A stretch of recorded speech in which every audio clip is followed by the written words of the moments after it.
Host of Forged in Fire. Kyle Mann. I'm G. Warner Wallace. Kira Davis. It's Ben Adams. Hey, this is Dave Baker. Carrie Pomeroli. This is Mike Reiner. This is Ethan Nicole. This is Leah Morgan. This is Graham Parker, the 5th GP, and this is why you should never. How I got suckered in. I'm so embarrassed that I'm here. You're wasting your time. You got better things to do. Never listen. Those darling, yummy Reverend and the Reprobate. Hey everybody, welcome to the Reverend and the Reprobate. My name is Lucas Pickard. I'm an actual Reverend, and here with me, as always, a man with a squeaky clean laptop and a very nice. Glad we have a backup. Yes. You want to tell everybody what happened? Dan Fwip Gibson? I didn't do this, but I'm just asking. If what you happened? You don't have to tell them what happened. I'm asking if you want to. That's yes so getting or no. to the point, what happened is one of these lighting trusses. They're not. Oh, they're sorry. It's a lighting truss. There's a soft box. It's a lighting truss. It's just a soft. It's not. Do you remember he kept telling that story? Fell down, and knocked over my riffs. drink of water all over this entire section of table and the MacBook. Yeah, the MacBook. It is the not speakers, damaged. or the headphones. Yeah, everything's fine. Yeah, as is my way.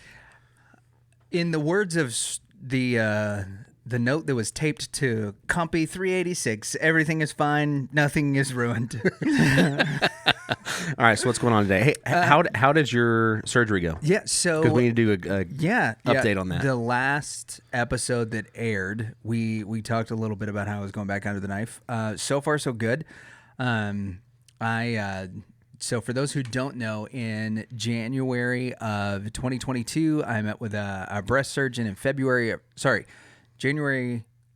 Where's my dates? February of 2020. January of 2020, I meet with a breast surgeon. We've been dealing with some lumps and stuff that had kind of popped up on my chest. February of 2020, right before the pandemic, I had a double mastectomy.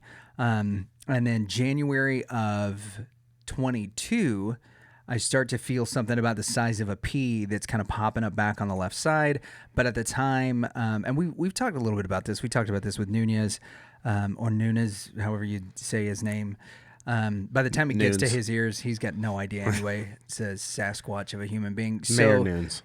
There was a growth about the size of a pea, but we were kind of taking care of my parents because they had both suffered like incredibly awful bouts of COVID, pneumonia, and whooping cough all at the same time. So they're in the hospital for dad for a couple of weeks. Mom and dad kind of lived with us for like a month as we were taking care of them. Both of them are doing great, by the way. So I sort of ignore it. Kirsten gets pregnant, however that happens. And as we're leading up to what we thought were going to be the last few months before Levi was born, we had some appointments set up. Well, most of y'all know the story. He came early, and whenever he came early, those kind of got thrown by the wayside. So what started off about the size of a pea in January, by the time I had the operation last week, was a little bit bigger than the size of my thumb, and it had like a ridge on it. Now it's got defined edges, and so the doc met with us, took a look at it, and was like, "Yeah, I'm not sure what this is." Last time, a little pistachio in there. Yeah. Last time it was benign. This time, we're praying that that's the case, and so I had a lumpectomy a week ago. It meant that there was like a week where I couldn't hold the kiddo, which was a little bit of a bummer. Kirsten's grandparents came over, and her 85-year-old granddad and I watched, starting in 1988, we watched every Royal Rumble from like 1988 to like 2008.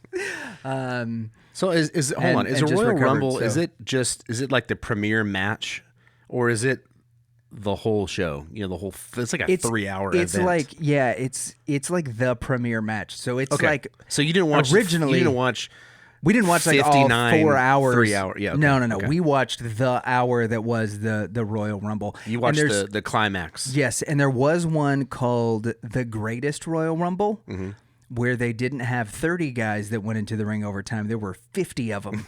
And it was just absolute insanity. Like there, just a pile of abs. Well, there were like sort of, but there were people that like got called up from like the 1984 squad that and Drew Carey, that they're like 70 years old and they're coming out in their, their wrestling outfit, in their little wrestling trunks and their knee pads, and making their way, and everybody's cheering. I'm like, that guy doesn't need they still talking crap? He doesn't need to get thrown out of the ring. Like, he's gonna die. Yeah. You're gonna kill that guy. And then they would choke slam him onto a table outside of the ring. And I was like, well, the good news is that, being on the Royal Rumble means that they're back on Vince McMahon's insurance for a little while, so he's got everything. He's got everything covered. Yeah. All that to say, the operation went smoothly.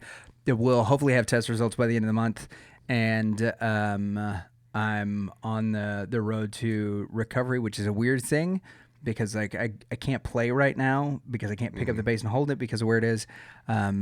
Holding Levi is like it's a sketchy thing because now he's getting really kicky.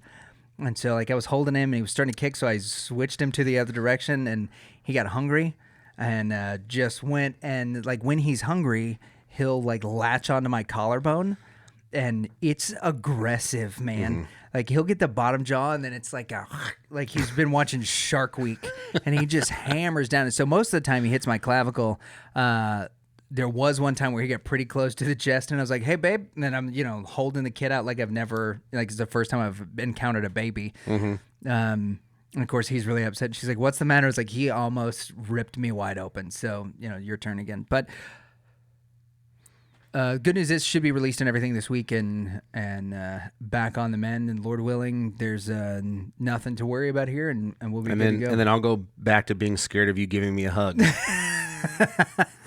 That was one of the best text messages I got throughout the week, is that you telling me that the only good part about me having surgery was that you're not terrified I might give you a hug. Yeah. Yeah. Which after 20 years of friendship, is it really that bad still? No. It's more like no, but that's not me. You know what I mean? I don't go around looking for hugs. Yeah, that's probably pretty true. I can see that your hug detector is low. Your hugdar. My shields are down. I could probably get away with a lot right now. I'm not at concern at the moment. Yes, as you shouldn't be. And because I'm coming in with a lot of the fist concerned. Bump. So here's the other thing that's happening is, so they packed it full of gel, right, in order that my chest doesn't have a divot. You have a New Jersey side. Okay, so there's this sort of. Right, so when they packed a bunch of hair gel and diseases, it was like this. It was packed so tight, and in such a way that it looked like the left side of my chest looked like it was from a 1980s Madonna music video. There was a perfect cone that has slowly dissipated. Well, as it's dissipated, stuff is shifting. Is the situation over here. Right. So I'll catch myself cupping my chest as I'm, going to do things, as I'm leaning down or doing whatever, because I don't want anything. That is a very Madonna thing to do. Right. Okay. So not only bring now attention to your chest. Right. So now the cone has disappeared. So the cone of Dunshire that was on my chest is now gone. So now I'm holding and I've caught myself a couple of times. We get several mirrors in the house because Kirsten likes to decorate that way. She says it makes the house feel bigger whenever there's. I don't know if that's true or not. Okay. What it is really distracting when I look up and I catch a picture of myself doing this, and I'm just like, this is not a great look. This is not something I should be doing. And the other thing is but I'm having to do it a lot because they didn't shave my chest. This is a lot of information. They didn't shave my chest. They trimmed it. So all of the chest hair in the region where they did the operation is not only going in completely different directions than what the Lord intended it to go because of the way it was put back together. Yeah. But more than that, it's catching on every bit of shirt material that I have. Yeah. And do you have any ingrown hairs? I'm having to sleep with. Any good ingrown ones? I trimmed a couple that I felt were getting pretty close. But I'm sleeping with this little pillow that I can just hug close to make sure that there's no shifting or stuff at night. But that's the other reason that I'm doing a lot of self-groping, is because of that. So, well, you got to check yourself. I just have to Ladies, make sure. Check yourself. I got to make sure the that pastor just I'm not, described exactly how you check your. Yeah, pretty much. But I got to make sure that I just don't get into in the front of a habit mirror. of doing this. Everything you right? said. Because all of the time I'm Everything I'm you said walking is around, what was delivered in shop class. last night. Shop class? What kind of homeschooled nightmare sharp class were you in? By the shop teacher, gym teacher, history teacher, whoever's spare teacher. Health class. Health. Yeah. It was health. Yeah, way at the other end of the alphabet is health class. So anyway, so last night we had our friends Kristen and Isaac Woody came and did a show up at the church. And as other people are helping to like move chairs and stuff, I'm delivering plates to people because it was dinner and a show, right? Yeah. So I've got like these plates of lasagna and salad that I'm bringing to people, and I'm like, here you go, and like cupping as I'm leaning down, and that's when I'm catching myself more and more, and I'm like, this cannot become a habit, because if it does, eventually there will be no reason why I'm doing this all of the time. I'll just look as awkward as Ben Abbott every time he goes to test If a it knife. makes you feel any better, I didn't notice you doing that. Oh, cool. But also, I was doing 4 times as much plate delivery. Oh, yeah, for sure, because I have 1/4 of the strength that I normally Also, I'm have, a way better server. Debatable. That's unfounded. Yeah, it is unfounded. But I still wanted to throw it out there. So I appreciate that. You know what we could do? We could bring Eva on, and she could tell us who, an old boss of ours from Chili's, who both of us had really interesting run-ins with in our early 20s. But we won't tell those stories because we have a young, impressionable, unpaid intern that doesn't need to know about the things we did in our youth and how we disrespected upper middle management. Tea time crime ladies. Yep. Get yourself an There unpaid you go. intern. Yeah, it coming straight from Mailgan and Guylana. Get yourselves an unpaid intern. So we've got no guests this week, but we do have a topic that we've been wanting to discuss. Ricky Pope, do you have for an a while. intern? Yeah, I think that's what. Just scoreboard, everybody. I sort of think that's what Marie is doing now. Like that's part of her recovery process now that she's gotten her heart transplant. Is now she's Ricky's intern. And the reason why, and I've heard this third hand from the physical therapist, the reason why they made her Ricky's intern is because nothing will motivate her to get up and out of the house faster than just having to do editing on Ricky's podcast. Yeah. It would make my wife, quote, feel better. She just, honey, I need your help with editing the podcast. She could have a limb that was barely holding on just by like the smallest shreds of sinew, and she'd be like, you know what, it's fine, that's fine, I'm gonna go. Yeah. Feeling better. Yep. She would have this sort of Black Knight-esque courage in order to make sure that she could do whatever it was that needed to be done on her nubs, that she would not have to do anything with her podcast. And so I think, Ricky, if you're not already using it, probably a good recovery strategy for Marie. Good luck with that. Yeah. So we did have a topic, though, that we wanted to talk about. Yeah. What bone do you have to pick with me? Currently, the only bone that I have to pick with you is the amount of praise that you want for very little things that you do. But I don't know that this is like the forum to do it, right? Because after doing nothing for weeks, like, and this includes like us doing the show for a couple of weeks, right? Because like we had this huge ice storm that was here, and then you had surgery. On top of that, I had surgery. So there's been a couple of weeks where we haven't done the show. So we get back into the studio after what's been like 3 weeks. And Danley wants... We should start every show with this. Danley wants to show me that he has bought a multi-plug.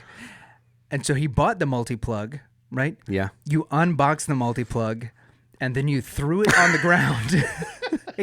It's not plugged into anything. Nothing is plugged into it. It has no... It's still got the tie wrap. It doesn't yet. And the plastic bit that covers up the tongs. Yet. It doesn't. And you were like, hey, look at that. Cool. It's just something useless on the ground. You're like, I brought that. There's more to that story, but what I think that's was accurate. is that you had something in your bag, and you were like, this bag is supposed to be filled with nothing. Here's a multi-plug. Let me go on to the next thing. But that's not actually what we're here to talk about. We both have fallen under the trance of a one Brandon Sanderson. Now, I want to ask Camden, because we don't get enough of an opportunity to talk to Camden. Camden, are you a reader? I used to read more. I don't read as much anymore. Okay, so when you used to read, what kind of stuff did you read? And anybody with the name of Seuss doesn't count as a real book. Bro, Dr. Seuss got some. Or R.L. I don't know. R.L. Stein holds up. We were just talking about it. Yeah. I'm not hitting on Goosebumps. Goosebumps is cool. For reasons that will be revealed later. I read the first couple Harry Potter books, and then there's the series called The Testing, which is kind of like, it's similar to the Hunger Games. Okay, in what way? There's like a female archer that's the main heroine, or it's like kids are fighting for their lives in the districts. It's dystopian. It's more like dystopian. Okay. The first book is very, very similar to the Hunger Games. They're put in this like, it's more of like a wasteland than just like forest. Okay. Like the Hunger Games, because there was a big war that went on, essentially World War III. Oh, nice. And who started it? I don't know. Probably the Germans. Well, if history's taught us anything, they almost won. History's cyclical. Yeah, in a sense. If you don't learn from your mistakes, the Germans are going to do it again. Yeah, it wasn't really their fault with the first one. That was more Gavrilo Precept, as we've learned from the hardcore history podcast. Thanks, Dan Carlin.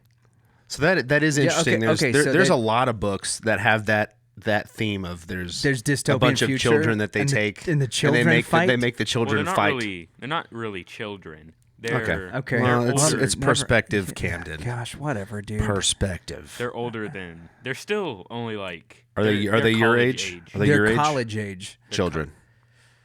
I still get called a child. I'll be talking like a 60. That's because of your behavior.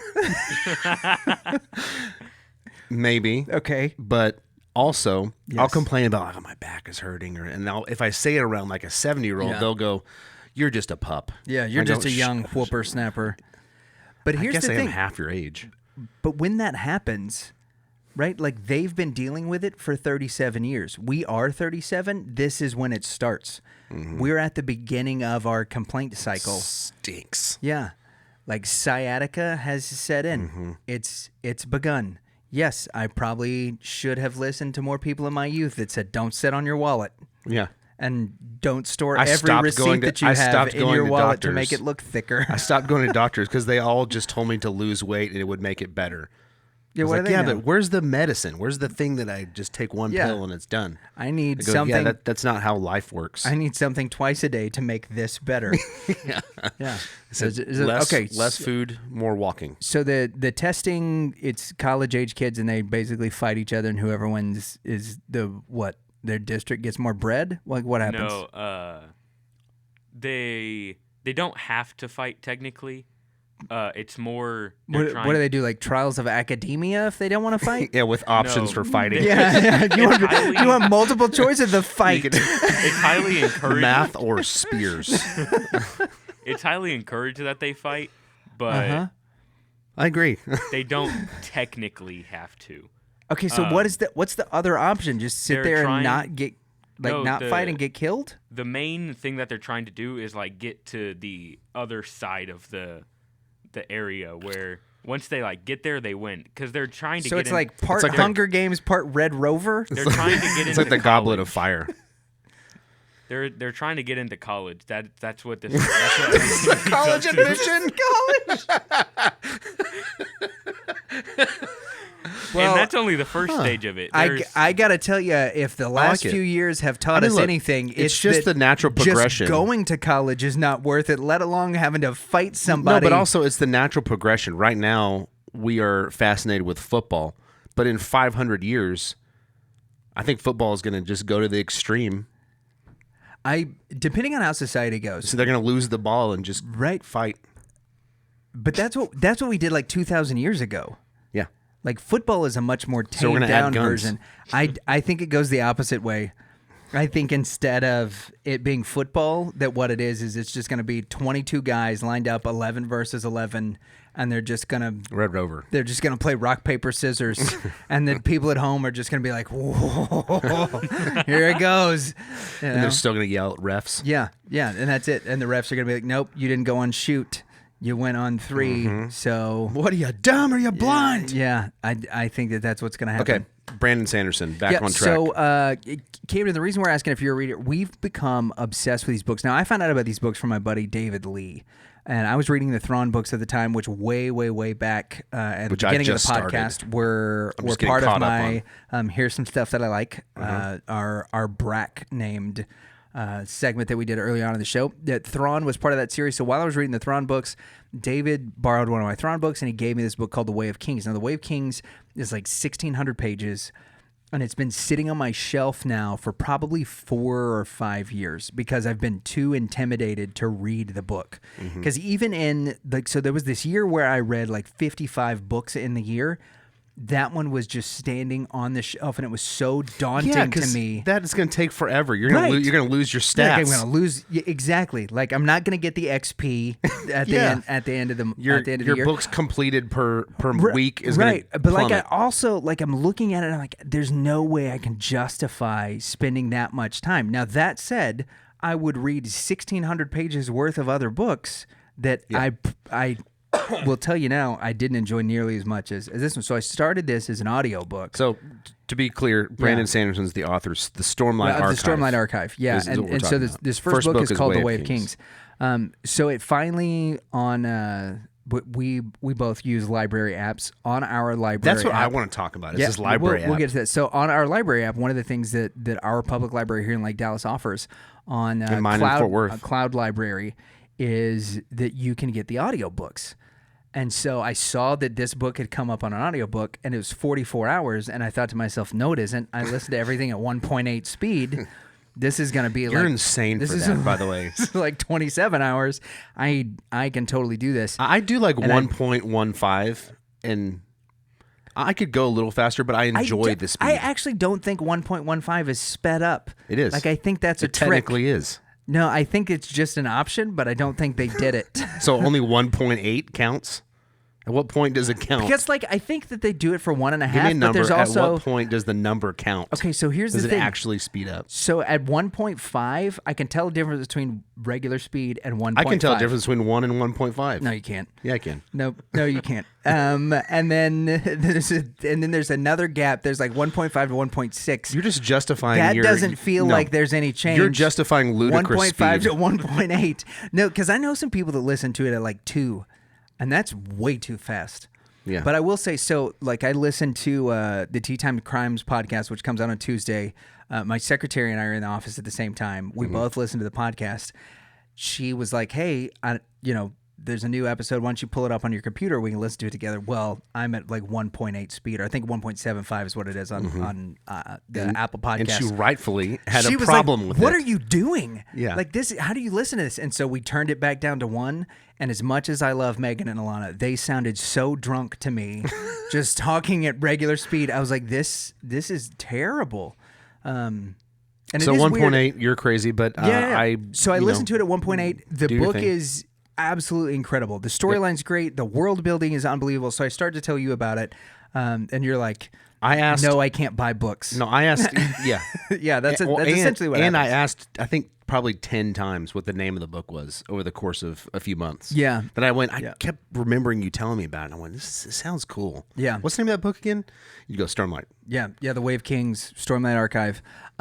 So everything that... What clicked is the app, which we can get into. Right. So, and there's a lot of people that don't know this, right? That I think we're so inundated with the idea that anything that we get online has to come from Amazon. That we're like, oh, well, I don't want to do the Audible subscription, so I don't want to pay $20 and any of that stuff, right? But most public libraries in the United States have some type of agreement with an online library. So, and whether they are ebooks or because I've checked out with the last couple of books that I've read, I've got a physical copy of the book that I keep in my bag. I've got the ebook that is on my nightstand on my iPad mini that I won like years ago doing something. And then I've got the audiobook on my phone. And then, whenever I finish a chapter, I'm like, all right, so I'm in chapter 62.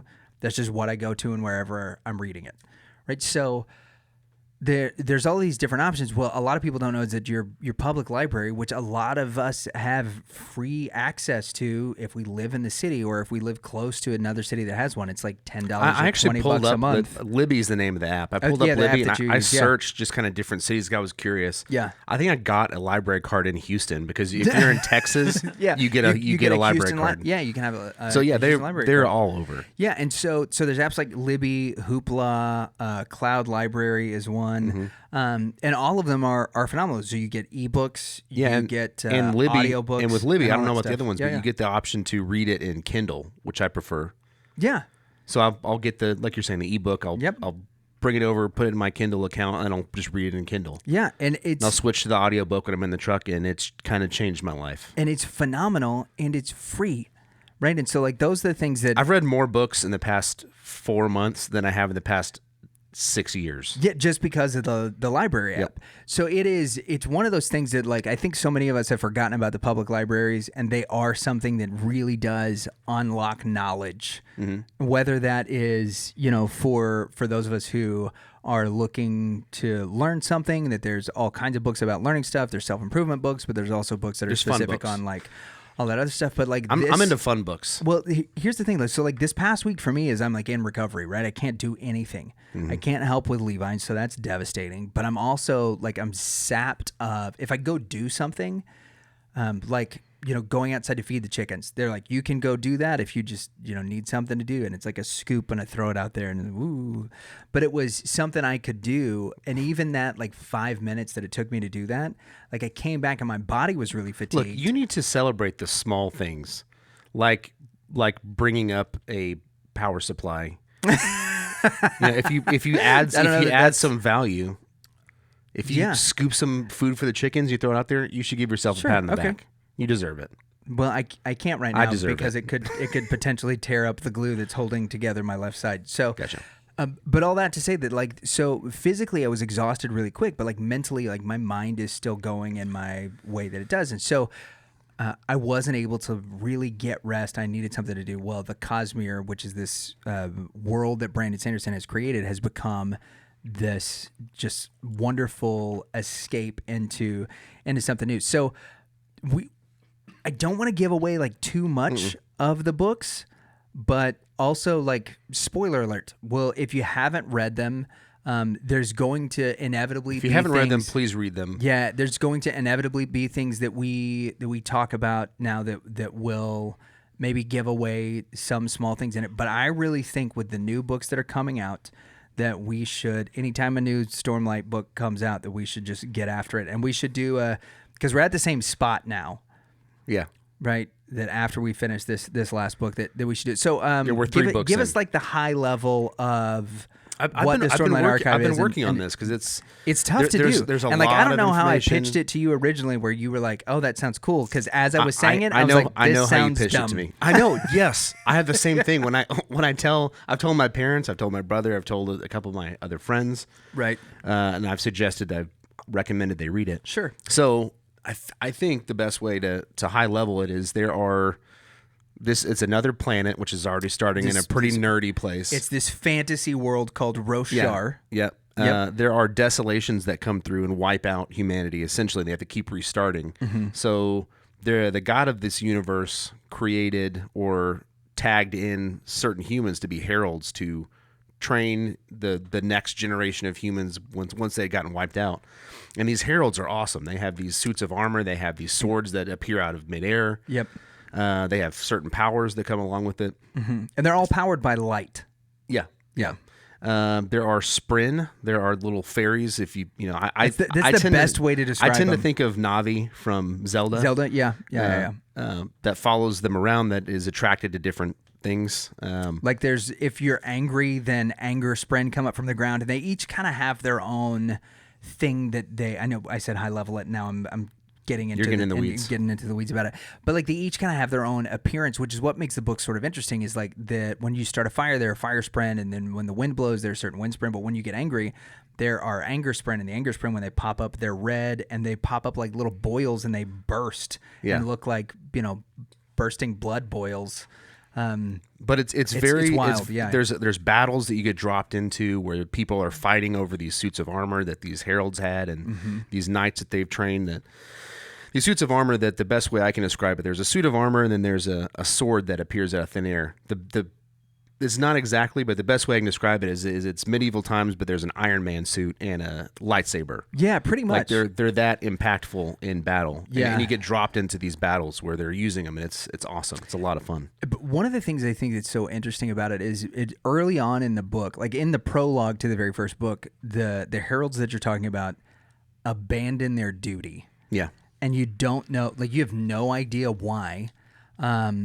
But it's said that there were 10 of them. 9 of them abandon their duty, and they leave 1 to suffer.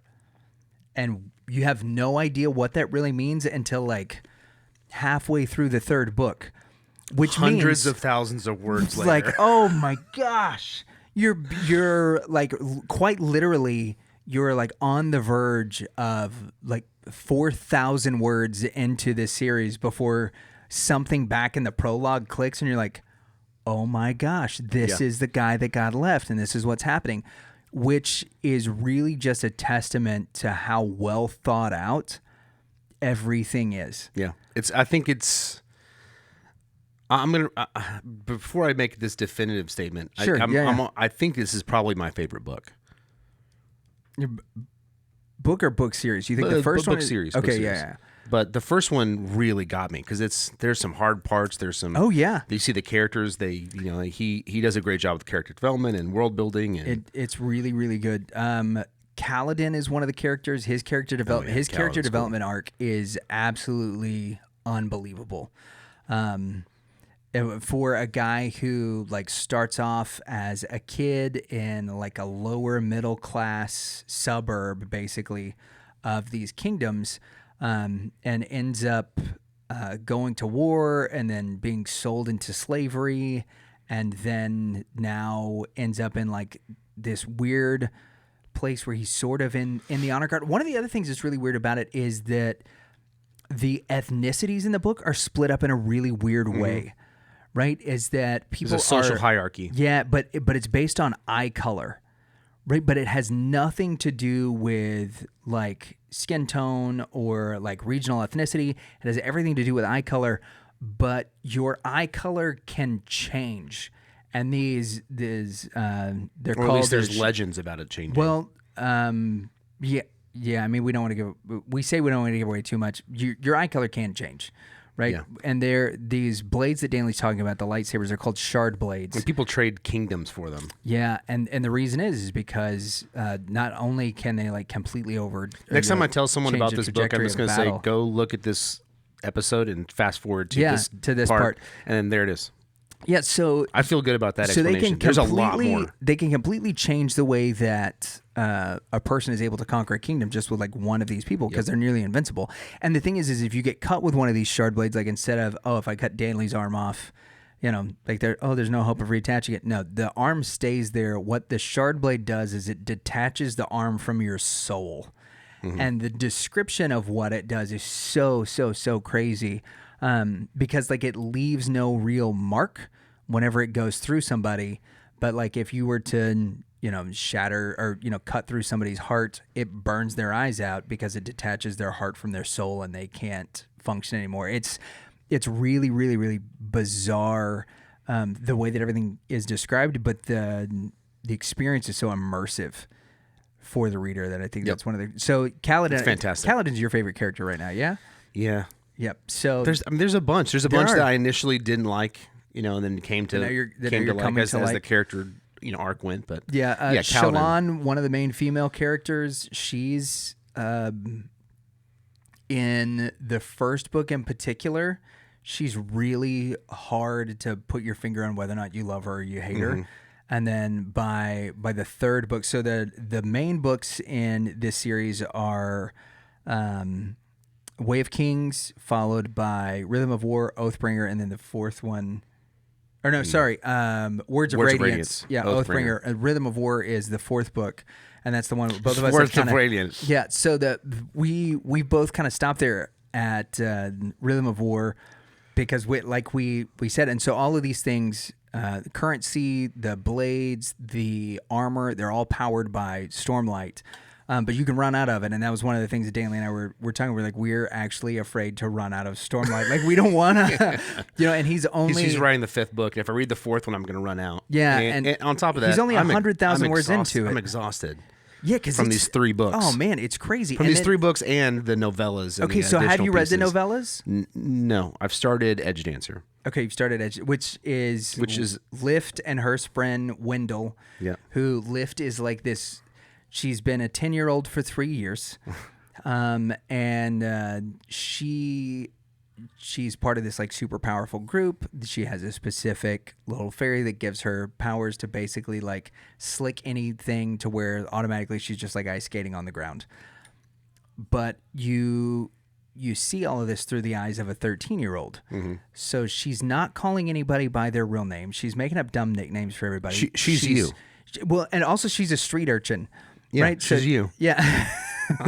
So she's just like incredibly crass to all of these people that are, part of the hierarchy in the areas that she goes into. She's a little like Aladdin-style street thief, and her personality is so great. And that's one of the things that's cool about the character development is he does a great job, Sanderson does, of capturing all of these characters. So back to Kaladin. Kaladin is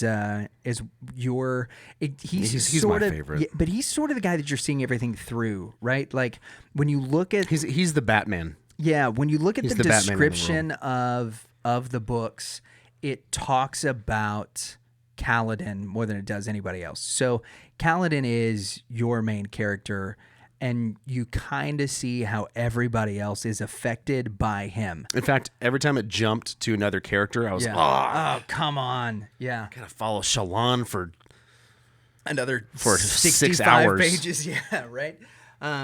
So you had that, and then the other thing that you get with all of it is this guy named Dalinar. Dalinar, he is a weathered general. Early on in the book, there's a traumatic experience that happens to him, which completely changes him. And we're in the weeds big time, and throws the kingdom like in turmoil. Like, well, we've already high leveled it, right? So if they wanted the high level, they got that. His character development, I think, is one of the craziest because he kind of goes from his nickname is the Blackthorn, so he goes from this like ruthless general to trying to be a pragmatic military strategist to now, in the end of the 3rd book, at the end of Oathbringer, like quite possibly the most powerful entity on the planet. Yeah, and he's looking for redemption, and it's his whole story is crazy, because so much of what each of these characters is trying to achieve is this redemption arc. And in the midst of all of this stuff that's happening sort of on the real world, on the real plane, we know that there are 2 other realms where things are happening. Now, one of these realms is sort of the realm of the Spren. It's kind of like what we would consider almost like a spiritual realm, called Shadesmar. And in there, the Spren the little fairies have like a different form. They can go back and forth pretty easy. Some people live there, but not very many. But there's another realm that we just don't know very much about. We know that there's a highway that was created between the 3 of them. We know that it's got a name, but at this point in the books, we don't know much about it. But dude, I know that you stopped to read Thrawn because you're afraid of running out of Stormlight. I also need a breath. Dude, I'm about to just... I've been trying to wait. Go for it. I'm thinking about... Go for it. Just don't talk to me about it. Yeah, well, that's going to be the hard part, right? Is that you did mention the novellas. The novellas do a great job of developing... And they're quote novellas, because like a real novella is like 60 or 70 pages. These things are like nearly 400 pages. Yeah. They're not really novellas. It's a novella in the same way that his Way book of is King just a regular book. book. Yeah. It's an epic. So I would say this, if you're at all interested in this, go check out Way of Kings. Mm-hmm. Start there. Right at the beginning of the book, there's a man dressed in white who has a epic fight scene. It's a very tense, very cool fight scene. Yep. Zeth. Check the first part out. Yeah. And, if you like that, you're going to love the book. And listen, if you decide to listen to it versus read it, the audio. Put it at people that 1.8 read- speed. Yeah, there you go. The people that read the audiobook are amazing. There have been a couple of people. It took me a that- minute to get used to it, So but yeah, I really like it. the lady that reads, I've heard her read several things. Like she's the one who reads Nancy Pearcey's books. So if you were to listen to Total Truth or Love Thy Body or any of that stuff, she reads all. Camden! Well, What's up, bud? she reads all of Professor Pearcey's books. The guy, because there's two narrators. So anytime there's a female character and a chapter is being told from their perspective or a section is being told from their perspective, there's a female that's reading it, and anytime it's a male that's reading it. Because they both are are a awesome. number of female characters that play incredibly important roles, and so there's a lot of like transitioning. It actually helped me to keep up a little bit with what was going on listening to the audiobook, because I don't have to wonder, 3 paragraphs in, like what the perspective is that I'm getting things from. But anyway, they're Brandon Sanderson's favorite audiobook readers, and they agreed to do this book.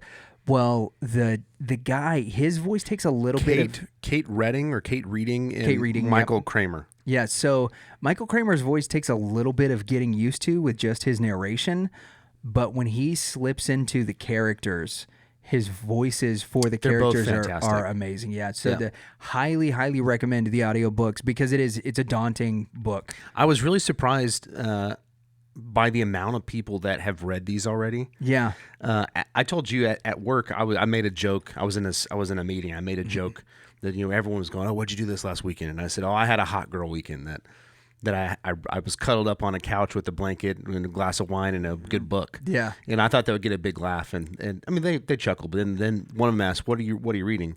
And I said, "Oh, it's this book, it's Stormlight." And three guys in the room popped their heads up. And they went, "Have you read all of them? Have you read Mistborn?" Which is another series. Another that series, but Sanderson it also takes wrote. place within the same There's a bunch universe. of people here that have read. I've been surprised at how many people have actually read this, and I didn't know that it existed. And so, but you were telling me about this. The one of the things that happens in the first book is there is this group of guys that are known as Bridge 4. They carry this bridge Oh, across man, so chasms, awesome. right? It's when Kaladin is a slave. They're basically these Don't ruin it. bridgemen are like sacrificed for the war, right? So they run out this bridge, and then the cavalry and everything runs on top of the bridges to gap these huge chasms. And then if the bridgemen die, like who cares? Expendable. Yeah, and almost like our fodder, so that people don't hit the actual soldiers. It's gruesome, but there's this camaraderie between Bridge 4 that spans the entire series. You have a group of guys that at work that have a Bridge 4 patch. Yeah, they made patches and hats and There are Bridge 4 groups online that we found on Facebook that all they are is like it strikes a chord for some reason. It does, right? Because there's like camaraderie and stuff. It's everybody that's in this crew is from a different way of life, walk of life. Some of these people, one guy in particular is like totally shell shocked, like he's suffering with tremendous PTSD. And so the online groups, the one that in particular that I'm a part of, that was started in Australia just because I was fascinated by it, wanted to see more about it, and kind of told them, they accepted me as part of the group. And they're like, "Hey, why are you here?" And I was like, I'm completely fascinated by the fact that this exists. Well, it's almost 1,000 members. It was started in Australia. Now it's guys from all over the world where they're just sharing their struggles. And, you say in there, "Hey, I'm looking for help, or advice on something." Or if you don't say that, then, you've got all these people that are like, thinking about you, praying for you, whatever, or like writing encouraging words to you. And it's become these like men's mental health support groups that are online, which is totally Bridge 4. all around. Yeah, but it's The only thing it's missing is a good stew. it's centered around this idea that like, hey, we all like these books. Yeah. And the number one rule is like, share whatever you want to. Don't give somebody advice if they want advice, and don't spoil the books because there's people that are reading it. So if you've got anything to do with the book, you have to type spoiler alert and then like press return 4 times to make sure that it does. So it's a really cool community that's been started because of these books that I don't know was ever something that was an intention of the author. Yeah. They're So- fantastic. We both highly recommend Yeah. the series. Mistborn is next, but right now I'm on Thrawn. Yeah. And, So my library only has book 2 of Mistborn. Oh, I've got Yeah, I've got all so of them. there's 3 Mistborn books, and there's a spin-off series. You should join the Houston Library. I might and have to join the Houston see if Public it- see if Library. it works. Yep. All right. Well, for the Reverend and the Reprobate, we want to thank And- you guys for watching, and our listening, unpaid intern, Camden. and Camden. So I'm just going to tell you, because I know that there have been a lot of people that have been praying for us, have been praying for our kid, that have been praying for me. Thank you very much for all of that. It has meant a lot. Thanks for your support of our show over the last few years. It's been an absolute blast to get to do this every week. And Danley is terrible with stuff that has to do with mushiness. So I just want to say from the bottom of my heart, thanks for that multi-plug. Just make sure to like and subscribe. Give the show a rating if you're on Spotify or Apple Podcasts. Write us a review. Tell your friends about the show. Thanks so much for listening. Steps 4 through 6 are done. Yeah, you 5 guys is plug it in. Stay hard. Keep jamming. 6 is and turn it on. We'll see ya.